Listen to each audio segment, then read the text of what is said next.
Hello सांग मैंने समस्त को नमस्कार गुड मॉर्निंग स्वागत जनाऊँगी मो चैनल तो चलन जाना आज गोटे बड़ अपडेट चाषी विभिन्न प्रकार सुविधा जहाँद्वारा राज्यर चाषी निज चाष क्रमे सरकारी आर्थिक सहायता पारुछंती।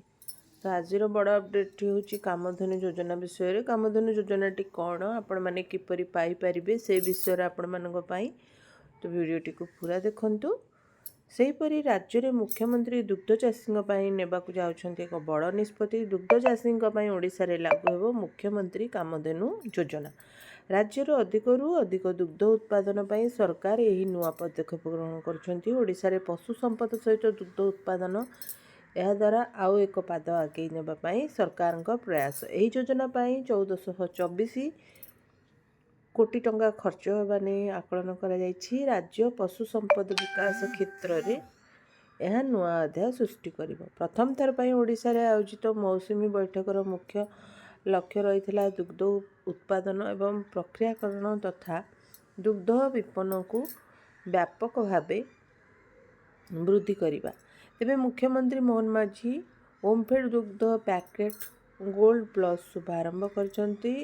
ए हेल्प ट्रेनिंग प्रोग्राम शुभारंभ ओडिशा आरंभ करा जायछि। National dairy development board NDDB एवं ओमफेड मध्य एक चुक्ति स्वाक्षर करा जायछि। एही चुक्ति दुग्ध उत्पादन क्षेत्र में सहायक हेबो।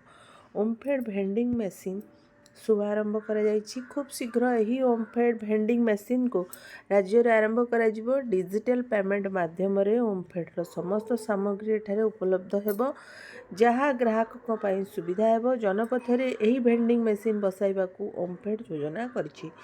एने BMC सह आलोचना मध्य करा जायछि। सठिक स्थान एवं इलेक्ट्रिक भली सुविधा को दृष्टि रखी यार शुभारंभ करा जिवो। परवर्ती समय भुवनेश्वर विभिन्न स्थान में 20टी भेंडिंग मशीन स्थापन करा जिवो।